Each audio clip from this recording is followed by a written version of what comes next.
और मैं चाहता हूँ, बुरी जिम्मेदारी के साथ कह रहा हूँ कि बाबा साहब की मूर्ति टूटनी चाहिए, बाबा साहब के फोटो फटने चाहिए। अगर मूर्ति टूटेंगी, फोटो फटेंगे तो इस देश का अम्बेडकरवादी घरों में नहीं सोएगा, वो अपने अधिकारों के लिए रोड पर आएगा। एएसपी को भी 20 साल लगेंगे, एएसपी को अभी 20 साल लगेंगे। जब तक हाथी चुनाव चिन्ह इस धरती पे घूम रहा है तब तक इस देश का बहुजन समाज और खासतौर से जो अम्बेडकरवादी समाज है वो किसी दूसरे राजनीतिक दल को वोट देने के मूड में नहीं है। और इस बात को समझ लें सब लोग। चंद्रशेखर रावत हमारा छोटा भाई है, हमारी शुभकामना सदैव उसके साथ रही है। हमने उसके साथ, उसने हमारे साथ, दोनों ने हमने एक दूसरे के साथ काम किया है।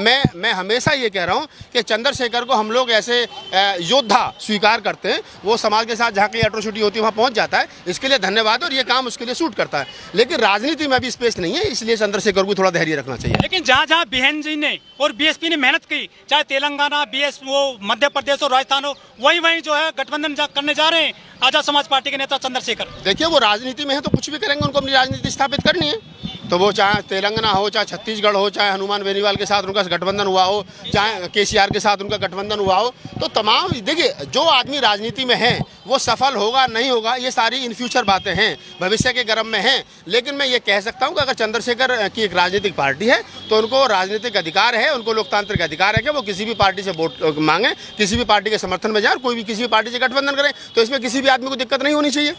अगर बहन जी किसी के साथ गठबंधन करती हैं तो कोई दूसरा ये थोड़ी कहता है कि आपने क्यों गठबंधन किया। उनका अपना राजनीतिक दल है, उनका अपना राजनीतिक दल है, दोनों अपनी जगह है। समाज के निश्चित वोट हैं, लेकिन जब दो पार्टी आ जाएंगे वोट बटेगा तो समाज आपस में बटेगा, और जब बटेगा तो आपस में फिर कटेगा। इस बात का समाधान मेरे और तुम्हारे पास नहीं है। इस काम को मैं नहीं रोक सकता। क्यों नहीं मानते इस बात को? मैं कह रहा हूँ ना, आपकी बात कंप्लीट, आपके सवाल का जवाब कंप्लीट कर रहा हूँ। अगर बहन जी चाहें तो वो चंद्रशेखर से कहे कि भाई आप बैठ करके, तो हमारा बच्चा है, समाज का है, बैठ करके बात करें, उसको बसपा में शामिल करें, उसकी क्या मांग है, समाज को बिखरने से बहन जी रोक सकती हैं। और चंद्रशेखर चाहे तो समाज हित में पार्टी खत्म करके कह देगा नहीं बहन जी को मुख्यमंत्री प्रधानमंत्री बनाएंगे, मैं समाज का काम करूंगा। तो ये दोनों लोग आपस में कर सकते हैं, ना तो मैं कर सकता हूँ ना तुम कर सकते हो। इस सवाल का जवाब ना मेरे पास है ना आपके पास है। इस सवाल का जवाब चंद्रशेखर रावत के पास है, इस सवाल का जवाब बहन जी के पास है। लेकिन नुकसान तो समाज का होगा इससे। बिल्कुल नुकसान होगा। देखिए, ये समय का चक्र है, आप इसको समझ लीजिए। आज जो टॉप पर है वो कभी बॉटम पर भी आएगा। इसी देश के अंदर एक नारा लगता था, India is Indira, Indira is India. जिसको इंदिरा ही भारत और भारत ही जो है वो इंदिरा होती थी, आज वो कांग्रेस विपक्ष में बैठने के लायक नहीं बची है। तो जो लोग ये कह रहे हैं कि आप हम बहुत सारे बलशाली हो रहे हैं, ये जो आज कह रहे हैं क्या नाम है मोदी है तो मुमकिन है, कल को ये भी नहीं बचेंगे। वो चंद्रगुप्त मौर्य सम्राट अशोक नहीं रहे तो ये भी नहीं रहेंगे। बहन जी के दुश्मनों से मिल रहे हैं आजाद समाज पार्टी के नेता। वो मैंने कह दिया कि जब बहन जी के वो दुश्मनों से मिले, बहन जी के दोस्तों से मिले, जब उसकी अपनी राजनीतिक पार्टी है तो किसी से मिल सकता है, उसका अधिकार है ना। अगर बहन जी को या बसपा के लोगों को ये लगता है कि चंद्रशेखर जो है वो उनसे क्यों मिल रहे हैं, तो चंद्रशेखर से वो मिल लें। अगर मेरा छोटा भाई मेरे घर से नाराज होकर के जाता है और अगर मैं कहता हूं कि वो मेरे पड़ोसी के जाकर के चाय पी रहा है, तो मेरी भी जिम्मेदारी बनती है, नैतिक जिम्मेदारी बनती है कि मैं उसके कान पे थप्पड़ मारूं, उसको बुला करके लाऊं और अपने घर में बैठा करके उसे दूध पिलाऊं। अगर मैं उसको दूध भी नहीं पिला रहा हूं और पड़ोसी घर वो चाय जाकर के पी रहा हूं, अगर तू चाय क्यों पी रहा तो भूखा थोड़ी मरेगा। तो हर आदमी की अपनी सोच है। बसपा के लोग अगर ये कह रहे हैं तो बसपा के लोगों को बड़ा दिल दिखाना चाहिए, बैठ के चंद्रशेखर के साथ बात करनी चाहिए। और अगर वो बात करने की स्थिति में नहीं है तो फिर चंद्रशेखर क्या कर रहा है क्या नहीं कर रहा है इस पर सवाल भी खड़ा नहीं करना चाहिए। देखिए, बहुजन समाज पार्टी का जहाँ तक सवाल है तो छत्तीसगढ़ में, राजस्थान में और मध्य प्रदेश में बसपा का हमेशा से वजूद रहा है। चाहे 4 एमएलए आए हों, चाहे 10 एमएलए आए हों, चाहे 15 एमएलए रहे। एक समय 2008 में ऐसा भी था कि बसपा वहाँ पर सरकार बनाने के करीब थी फूल सिंह बरैया जी के नेतृत्व में। लेकिन बाद में क्या कारण हुए क्या कारण नहीं हुए, लेकिन फिर भी वहाँ पर 10, 15, 20 सीट पर हमेशा मध्य प्रदेश का अगर आप आकलन की बात करेंगे तो आपको पता चलेगा कि पिछले साल शायद 8 सीट बसपा जीती थी और लगभग 36 सीट जो ऐसी थी कि जहाँ वो सेकंड पोजीशन पे थी। तो 40-45 सीट पर तो दावेदारी बसपा की हमेशा रही है। अगर वहाँ पर बसपा अपनी आपसी फूट को समेट ले, अगर जो उनका आपसी कलेश है विधानसभा लेवल पर, जिला लेवल पर, जो मैंने देखा है वहाँ, और उनके साथ बैठ कर के समन्वय बनाया जाए तो मैं समझ सकता हूँ कि सकारात्मक परिणाम आएंगे। और मैं तो यही कहूँगा कि बसपा के शीर्ष नेतृत्व को चाहिए कि वो जो लोकल लीडरशिप है उसके साथ बैठ कर के बातचीत करें, कहाँ कमी हो रही है, कम्युनिकेशन कहाँ गैप हो रहा है, अच्छे जो प्रत्याशी हैं उनका चयन हो, जो लड़ सकते हैं, जो जीत सकते हैं। और उनमें भी प्रत्याशियों में भी चयन करते वक्त इस बात का ध्यान रखा जाए कि बहुजन समाज पार्टी जब किसी भी प्रत्याशी को टिकट दे तो वो कम से कम अम्बेडकरवादी होना चाहिए, जीतने के बाद में किसी दूसरी पार्टी में ना जाए, पार्टी के और समाज के दुख दर्द को समझे। और एक सलाह और दे रहा हूँ, हालांकि मैं सलाह देने की स्थिति में नहीं हूँ लेकिन फिर भी दे रहा हूँ कि जब चाहे छत्तीसगढ़ हो, चाहे राजस्थान हो, चाहे मध्य प्रदेश हो, मुझे पता है वहाँ बहुजन समाज पार्टी कभी भी सरकार नहीं बना सकती, लेकिन वहाँ 10, 12, 15 MLA बेहतर तरीके से काम किया जा सकता तो जीत करके आ सकते हैं। तो जब आपके 10 और 15 MLA जीत करके आ जाएं तो आपको चाहिए कि आप जो है वो जो भी पार्टी वहाँ सरकार बनाए, कांग्रेस बनाए, कोई अन्य राजनीतिक दल बनाए, तो आप बाहर से समर्थन मत दो। अपनी जो 10-12 MLA हैं उनको पार्टी में, उनको सरकार में शामिल कीजिए, उनको मिनिस्टर बनाइए, उनको चेयरमैन बनाइए, ताकि वो सिस्टम में रहेंगे तो एक तो पार्टी की विचारधारा वहाँ तक जाएगी और वो सरकार से उनको फंड लेने में आसानी रहेगी और वो पार्टी छोड़ करके भागेंगे नहीं। बहुजनों की राजनीति हाशिए पर है, कुल मिला के एक लाइन में समझ लो। और वो हाशिए पर इसलिए नहीं है कि बहुजन समाज के वोटर नकारा हैं, वो हाशिए पर इसलिए है क्योंकि बहुजन समाज के नेता नकारा हैं। तो ये समझ लो आप कि बहुजन समाज की जो राजनीति है, जो 5 राज्यों में चुनाव चल रहा है और निकट भविष्य में 24 का चुनाव हमारे सर पे है, आम चुनाव, तो अगर बहुजन समाज की राजनीति हाशिए पर है तो उसके लिए नेता जिम्मेदार हैं। नेताओं को चाहिए वो विचार करें और जहाँ गलती है वहाँ सुधार करें, और ताकि मेरे जैसे एक्टिविस्ट को बोलने की जरूरत ना पड़े, ताकि रतन लाल को, लक्ष्मण यादव को जो हम लोग बोल रहे हैं, हमें बोलने की जरूरत ना पड़े। हमारा काम दूसरा है, लेकिन हम मजबूरी में ये काम कर रहे हैं, तो हमें हमारा काम करने दी जाए और नेता जो ईमानदारी से अपना काम करें। लेकिन बहन जी के विधायक मध्य प्रदेश और राजस्थान में पार्टी छोड़कर चले जाते हैं। मैं वही कह रहा हूँ, वो जाते क्यों हैं, मैंने उसका कारण बताया, वो क्यों जाते। एक आदमी विधायक बनने के लिए वो कम से कम कुछ करोड़ रुपए खर्च करता है, टिकट भी लाता है, पार्टी फंड में भी कुछ देता है, फिर जनता के बीच में भी जाता है, वहाँ भी कुछ खर्च करता है, और वो जब चुनाव जीत करके आता है, जब वो चुनाव जीत जाता है तो चुनाव जीतने के बाद क्या होता है कि जो जिसकी सरकार होती है उसके साथ उसको बैठ करके बातचीत करनी पड़ती है, क्षेत्र के विकास के लिए फंड लेने के लिए जाना पड़ता है, और फंड के लिए फिर उसी सरकार के पास जाता है।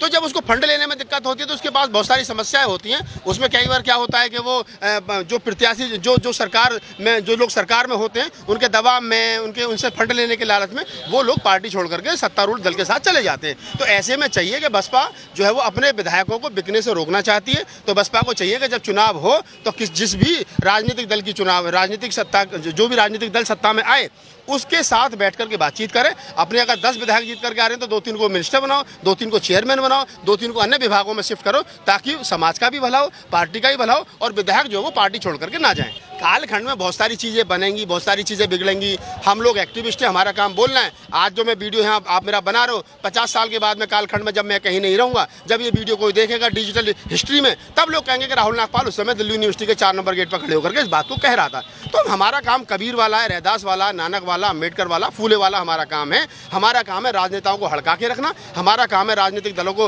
रास्ता बताना, हमारा काम है समाज पर कहीं एट्रोसिटी होती है तो उस पर मुखर होकर के बोलना, हमारा काम है इस देश के हाशिए पर रहने वाले लोग को उसके संवैधानिक फंडामेंटल राइट्स बताना। ये काम राहुल नागपाल का है। मैं MP MLA बनने की दौड़ में नहीं हूँ, मैं मुख्यमंत्री बनने की दौड़ में नहीं हूँ, मैं EVM का विरोध करने की दौड़ में नहीं हूँ, क्योंकि वो मेरा काम नहीं है। जो मेरा काम है वो काम मैं ईमानदारी से कर रहा हूँ। सर, आप दिल्ली यूनिवर्सिटी के गेट पर हैं आज और यहाँ पर आंदोलन हुआ है, एक बड़ी घटना हो गई है। यहाँ पर बाबा साहब की तस्वीर फाड़ी गई है असामाजिक तत्व के द्वारा पुलिस की मौजूदगी में। देखिए, ये कोई पहली बार तो हुआ नहीं है। रात के अंधेरे में बाबा साहब की मूर्ति सैकड़ों साल से तोड़ी जा रही है। बाबा साहब के नारे, बाबा साहब जब जीवित थे तो शायद ही बाबा साहब पर कभी किसी ने पथराव किया हो, शायद ही बाबा साहब का किसी ने विरोध किया हो, शायद ही बाबा साहब के ऊपर कभी किसी ने आपत्तिजनक शब्दों का इस्तेमाल किया हो। लेकिन बाबा साहब डॉक्टर अम्बेडकर के ना रहने के बाद में बाबा साहब की मूर्ति तोड़ी जा रही है, बाबा साहब डॉक्टर अम्बेडकर के फोटो फाड़े जा रहे हैं। तो इसका मतलब स्पष्ट है कि बाबा साहब डॉक्टर अम्बेडकर जितने इन मरुवादियों के लिए जिंदे खतरनाक थे, उससे ज़्यादा मरने के बाद खतरनाक है। इसलिए डॉक्टर अम्बेडकर की मूर्ति और फोटो इनको चिढ़ाते हैं, और इनके कहीं ना कहीं जो हिंदू राष्ट्र की परिभाषा है उसमें कहीं ना कहीं वो आड़े आते हैं, और इसलिए बाबा साहब की फोटो फाड़ी जाएगी और हमेशा फाड़ी जाएंगी। इसको कोई नहीं रोक सकता। और मैं चाहता हूँ, बड़ी जिम्मेदारी के साथ कह रहा हूँ कि बाबा साहब की मूर्ति टूटनी चाहिए, बाबा साहब के फोटो फटने चाहिए। अगर मूर्ति टूटेंगी, फोटो फटेंगे, तो इस देश का अम्बेडकरवादी घरों में नहीं सोएगा, वो अपने अधिकारों के लिए रोड पर आएगा। और अगर बाबा साहब को मोदी जी और ये तमाम सनातनी जो अपने आप को कह रहे हैं हिंदूवादी संगठन, बाबा साहब को सम्मान देंगे,